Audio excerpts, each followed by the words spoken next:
If you want to change your life, change what you do daily. Jim Rohn taught that success is a checklist, not a mystery. First, take responsibility. Stop blaming circumstances. Ownership is the starting point of transformation. Second, set clear goals. A clear direction turns effort into progress. Third, invest in personal growth. Read, learn, and improve every day. Growth compounds. Fourth, choose your environment wisely. People, habits, and spaces shape your future. Fifth, practice discipline. Small, consistent actions create massive change. Finally, reflect and adjust. Check your progress, learn from mistakes, and keep moving forward. Transformation doesn't happen by accident. It happens when you follow the checklist daily. Leadership is perhaps one of the most misunderstood subjects in business. Leadership has nothing to do with rank. I know many people who sit at the highest levels of an organization who are not leaders. We do as they tell us because they have authority over us, but we do not trust them and we do not follow them. I also know people at low levels of organizations that have no formal authority, but they've made a choice. The choice to look after the person to the left of them, the choice to look after the person to the right of them, and we would trust them and follow them anywhere. Leadership is the awesome responsibility to see those around us rise. You, every one of us, can choose to be the leader we wish we had. We lead our teams and we can lead our clients when we decide that we will do everything in our power to see them rise, to see them achieve their ambitions and their dreams. And this is what servant leadership means. I serve your dream rather than you serve my bottom line. And it's totally fine to have financial goals. It's totally fine to have metrics, because that becomes the proof of value that somebody wants to give you their money because they believe in you. It is proof positive. But the best leaders I know are students of leadership.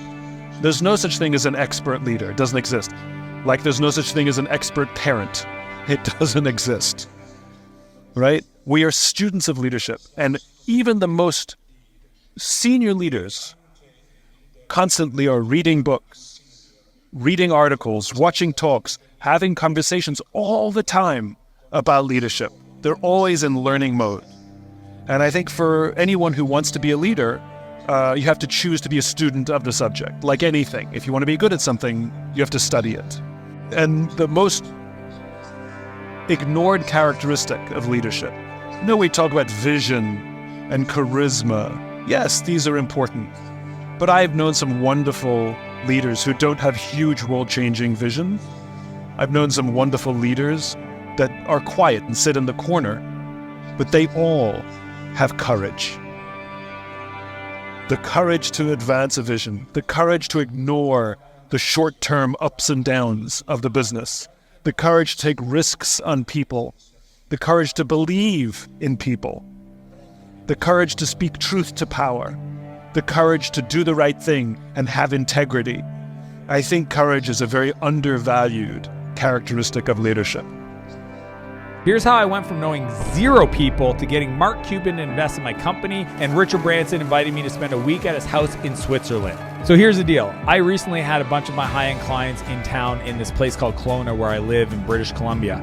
And as we went around to visit different companies and had speakers come in and I hosted them all at my house, a lot of them came to me and said, hey man, like you've only been here for a little over a year and a half. How have you created this network of not only incredible entrepreneurs, but a lifestyle where you're doing founders hikes every Tuesday and there's mountain bike nights and there's wake surf Fridays and all these different aspects of my lifestyle that for me, I didn't even think anything of it. They were like, I want to create this in my city.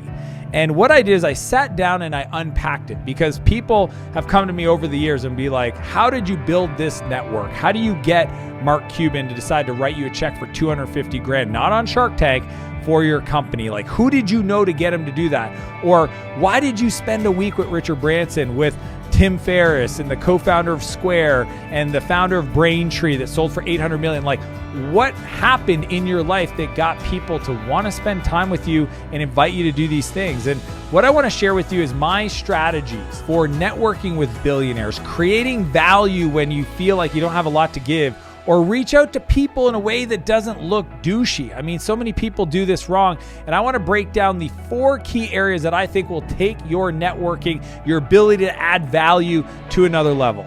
Number 1 is become valuable even without confidence. You know, when I moved to San Francisco, I was 28 years old. This was 2008, and I didn't know a soul. I went there with my mountain bike and my backpack, and I wanted to network. I wanted to meet other entrepreneurs, and I thought I had a good strategy. I'm just going to go around to coffee shops and meet people and just say hi and start conversation. It was so crazy. What happened to me was I would be there, you know, trying to meet people, and I'd talk to this person, and they would go, "What do you do?" And I would say, well, you know what? Nothing much. I just moved here. And immediately they would lose interest. And number 2 is how to add value when you don't have a skill.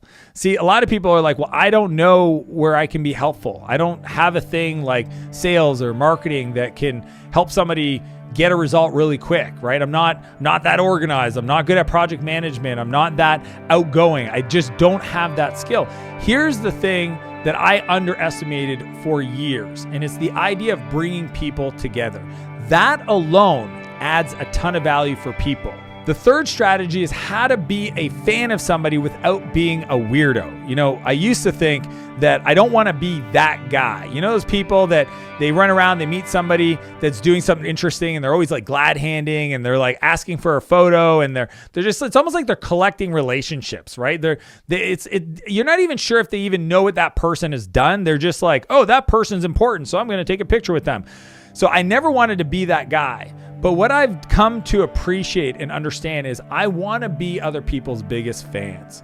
And the way I do this in a very tasteful way is every day when I'm on social media, I try to identify 3 people that I acknowledge what they're doing, that I think the content they're putting out there is really great. So if you know somebody that's had some kind of achievement, they won an award, and you're friendly with them, send them a message and just be like, congratulations. Like, wow, that must have been so hard. I'm really impressed with your persistence. Like, this is really inspiring me to think better or bigger about my own life. Send them that message. I'm telling you, the more you do that with the people that have the blue check marks, you will start to build a relationship. You're not saying that they're better than you or that you're here and they're up on this pedestal. You're just acknowledging that moment, that thing is really impressive. And what I love about it is that it allows me to listen to my heart on what are the moments when I'm going through social media that resonated with me that day. And it could be on TikTok. Let them know what they're doing that's hyping you up, that's motivating you to do better in your own life. Volunteer your time to the biggest problems people have so you can build your network.